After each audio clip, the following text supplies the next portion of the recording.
அனைவருக்கும் நமஸ்காரம். கேதுவின் காதலன் பேசுகிறேன். நெக்ஸ்ட் ஜென் டிவி நேயர்களுக்கும் வாடிக்கையாளர்களுக்கும் முதற்கண் வணக்கம். வரும் வாரம் கிரகநிலை எப்படி இருக்கும், உங்களுடைய ராசி பலன்கள் எப்படி இருக்கும் என்பதை தெளிவாக காணலாம். தற்பொழுது கும்ப ராசி. ஆம், இந்த வாரம் கும்பத்திற்கு எப்படி இருக்கும்? நண்பர்களோடு கருத்து வேறுபாடு இருக்கும். கூட்டாளிகளோடு வார்த்தைகளில் கவனமாக இருங்கள். உங்கள் எண்ணத்தை பிரதிபலிக்க மாட்டார்கள். ஒரு வேலையை சொல்லிட்டு போயிருப்பீங்க, இந்த வேலை செய்ப்பான்னு சொல்லியிருப்பீங்க, அவருக்கு ஒரு சூழ்நிலை செய்ய முடியாமல் போகும். அதே நேரத்தில் செய்த வேலைகளாக இருந்தால் உங்களுக்கு திருப்தி என்பது இருக்காது. தயவு செய்து கூட்டாளிகளோடு புது கையெழுத்தோ புது ஒப்பந்தமோ எதுவும் செல்லாதீர்கள், எதுவும் செய்யாதீர்கள், எதுவும் செய்து கொள்ளாதீர்கள். இருப்பதை கரெக்டாக மெயின்டைன் பண்ணுங்க. இப்பொழுது கும்பம் கண்காணிப்பு, அதாவது என்ன சொல்லுவோம், வேலையெல்லாம் கரெக்டாக நடக்குதா என்பதை சூப்பர்வைசர் மட்டும் பாருங்க.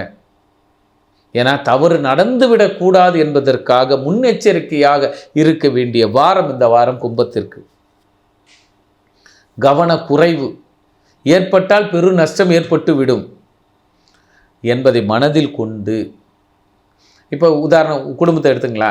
இன்றைக்கி மனைவி வீட்டை ஒரு 5000 கொடுத்துருக்கீங்க, பிள்ளைக்கு ஒரு 500 ரூபா கொடுத்துருக்கீங்க, பொண்ணுக்கு ஒரு 1000 ரூபா கொடுத்துருக்கீங்க. என்ன செலவு செய்தார்கள் என்பதை கணக்கு கேட்டு மீதி எவ்வளவு இருக்கிறது என்பதை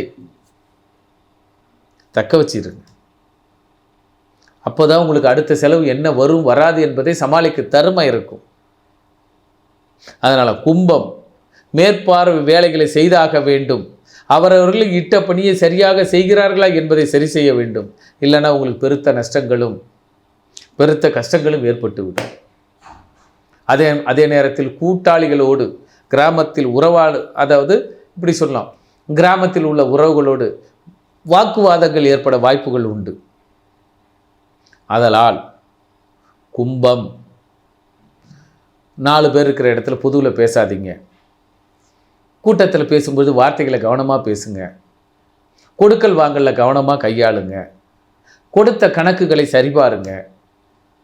எத்தனை முன்னோர்கள், எத்தனை உறவுகளுக்கு என்னென்ன பண்ணணும், அப்பாவுக்கு என்ன தேவை, அம்மாவுக்கு என்ன தேவை, தாத்தாவுக்கு என்ன தேவை, போய் கேட்டு அவருடைய மனக்குறைகளை சரி செய்யுங்கள். இந்த வாரம் கும்பத்திற்கு சரி செய்கின்ற வாரம். இவ்வளோ நாள் வேலையில் இருந்தீங்க, ஆனால் இன்றைக்கி இப்போ உதாரணம், 15 நாளைக்கு முன்னாடி அம்மாவை ஹாஸ்பிட்டலுக்கு கூட்டு போனீங்க, அப்பாவை ஹாஸ்பிட்டலுக்கு கூட்டு போனீங்க. ஆனால் 15 நாள் மாத்திரை தீர்ந்து போயிருக்கும். ஐயா மாத்திரை இருக்கா, மருந்து இருக்கா, என்ன தேவை இருக்குது என்பதை சரியான நேரத்தில் சரியான காலத்தில் கேட்டு வையுங்கள். இல்லை என்றால் பிறர் மனம் வாடும். அந்த வாட்டத்தினால் நம்ம குடும்பத்தில் சில சங்கடங்கள் ஏற்படும். ஆக கும்பம் கண்காணிக்க வேண்டும், பார்வையாளராக இருக்க வேண்டும், சூப்பர்வைசரை சரியாக செய்ய வேண்டும். மீண்டும் சந்திப்போம் அடுத்த வாரம். நன்றி, நமஸ்காரம்.